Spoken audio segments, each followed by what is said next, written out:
Hi everyone, it's Dave C and welcome back to my channel.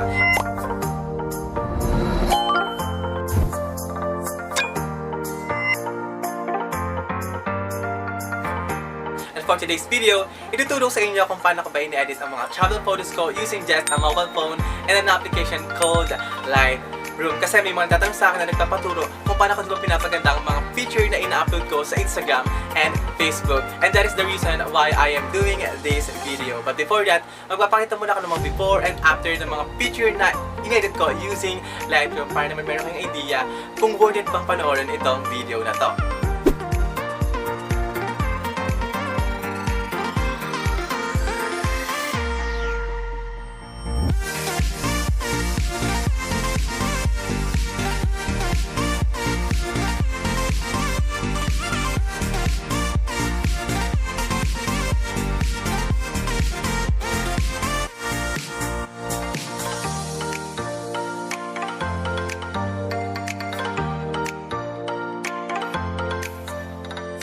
Kung nagustuhan nyo ang mga sample photos ko, keep on watching dahil naganda ako ng mga presets or filter na pwede nyo i-download at i-apply later sa Lightroom. Naka-compress ito zip file and password protected ito, kaya naman panoorin nyo ang video hanggang sa uli dahil i-reveal ko ang password later. Kaya naman simulan natin ang tutorial nito in 3, 2, 1. First step, i-open lang ang Play Store or App Store. I-search ang Lightroom at i-install nyo ito.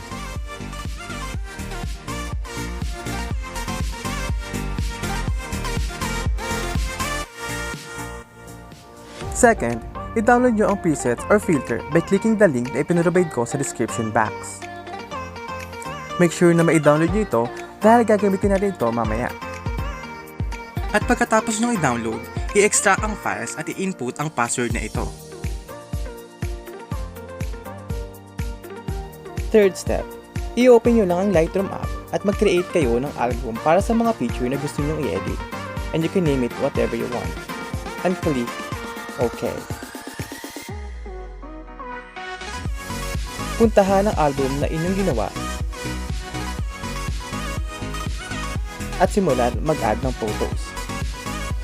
Pwede kayong mag-add ng photos alinman sa tatlong ito. But for this video, I will add photos from files. I-locate lang ang mga picture na gusto nyong i-edit. Piliin ang mga ito.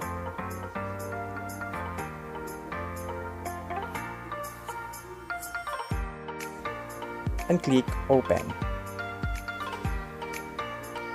Hintayin matapos ma-import ang lahat ng picture.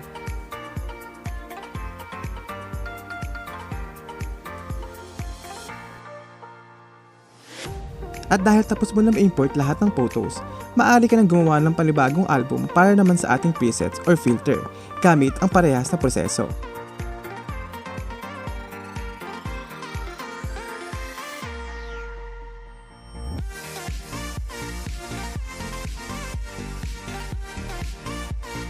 Hanapin nyo lang ang location ng presets.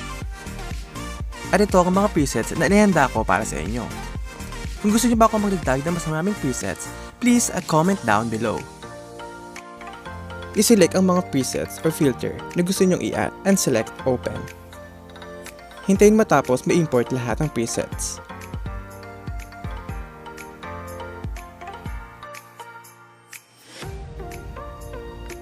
At para naman sa fourth and final step, piliin lang ang preset na gusto nyong gamitin. I-click ang 3 dots sa upper right ng screen, i-select ang copy settings, at i-click ang checkmark. Ngayon naman ipuntahan natin ang album na ginawa natin kanina. Piliin ang picture na gusto nyo i-edit. Ang picture na to ay raw or unfiltered. At para naman i-apply ang preset, i-click ang 3 dots sa upper right ng screen, i-click ang Paste Settings, and there you go. Subukan natin gamitin ang parehas na preset sa ibang picture.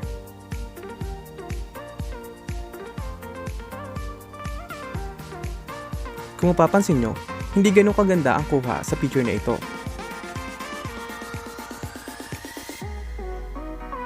subukan natin i-apply ang preset. At kung hindi ka naman satisfied sa kinalabasan nito, maaari mo pa rin itong i-edit. Maaari mong i-adjust ang exposure, contrast, highlights, shadows, white balance, and many more. Pwede mo ding i-apply ang iba pang preset. Subukan mo explore ang mobile application na ito hanggang sa magamay o mamaster mo ito. At ngayong marunong ka na mag-edit, subukan mo namang i-apply ang ibang preset sa travel photos mo. So ayun guys, ganun kadali ko lang ini-edit ang mga picture ko, di ba? Sobrang dali lang. Kaya naman kung meron ka natutunan ngayong araw, go ahead and share this video, like, comment, and please subscribe to my YouTube channel. And follow nyo na yung Instagram ko, Dave C. And follow and like nyo ang aking Facebook page, Dave C. Vlogs. Thank you guys so much for watching. Bye!